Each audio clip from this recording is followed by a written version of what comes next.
Je m'appelle Philippe Croison, j'ai 45 ans. Le 5 mars 1994, j'ai eu un accident avec une ligne électrique de 20 000 volts.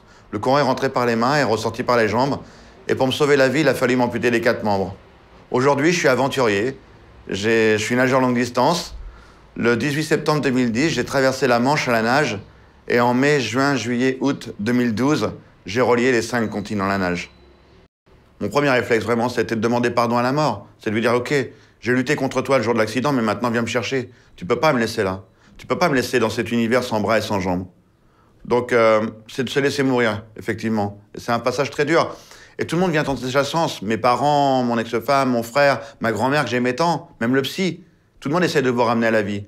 Et c'est un oncle de mon ex-épouse qui vient me voir et qui me dit, écoute, Philippe, Jérémy est là, il a 7 ans. Grégory vient de naître parce que mon petit bébé est né 2 mois après l'accident. Il m'a dit, ne crois pas que ça serait bien que tu sois là pour les mener sur le chemin de la vie. Et là, cette fois-ci, c'est encore une nouvelle fois un coup de jus, mais virtuel cette fois-là. Donc, c'est le retour à la vie. Je dis, ouais, je vais rester en vie pour mes 2 garçons, ouais. Pour Jérémy et Grégory. Et c'est ce que je dis souvent, je dis, il y a 2 choses qui m'ont sauvé la vie. Mes 2 garçons et l'humour. Parce que j'adore l'humour. Et à partir du moment où j'ai décidé de vivre, j'ai tourné mon handicap en dérision.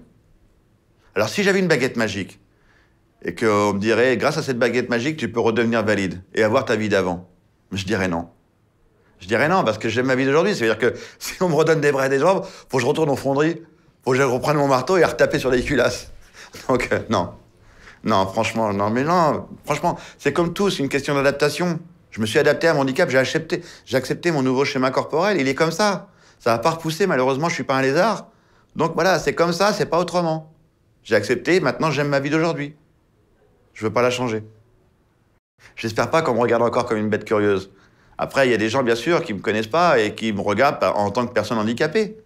Le gars, il a pas de bras et pas de jambes, vous savez, vous avez des regards compatissants. Oh, le pauvre, il a pas de bras et pas de jambes. Bah non, ça va, tout va bien. Aujourd'hui, ça va. Ou alors vous avez des regards curieux, c'est oh là, dis donc, oh, il a pas de jambes. Oh, mais il a pas de bras non plus. Et limite, ils viennent vous pousser dans le dos pour voir s'il y a pas un truc différent dans le dos aussi, quoi. Mais ça arrive, je vous promets que ça arrive. Voilà, il y a tout est le regard, enfin, le regard est humain. Ça fait partie aussi de la vie. C'est-à-dire qu'il ne faut pas faire attention. Au début, ça fait mal. Quand vous êtes une personne handicapée, vous sortez dans la rue, ça fait super mal, le regard.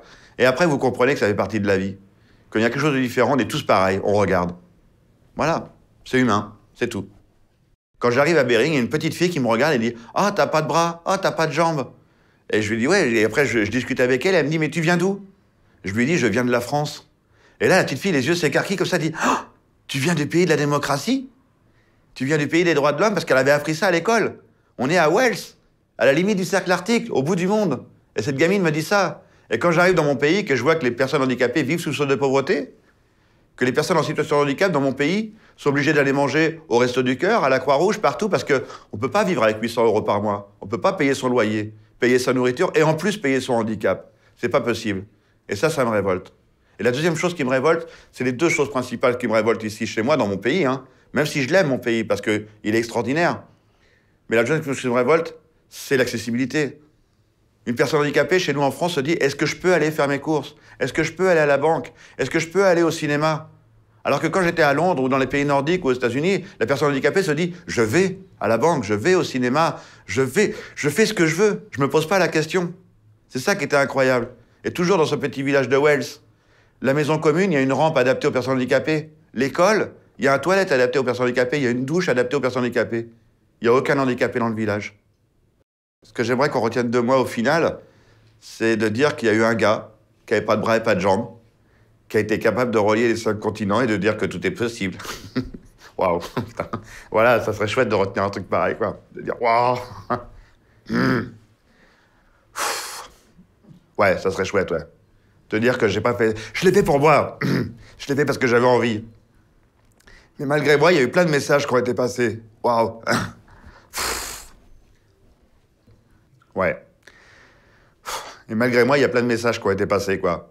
Et les messages sont super forts. Parce que je reçois encore plein de témoignages aujourd'hui en disant... Les gens disent, waouh, grâce à vous, j'ai pris une autre orientation dans ma vie.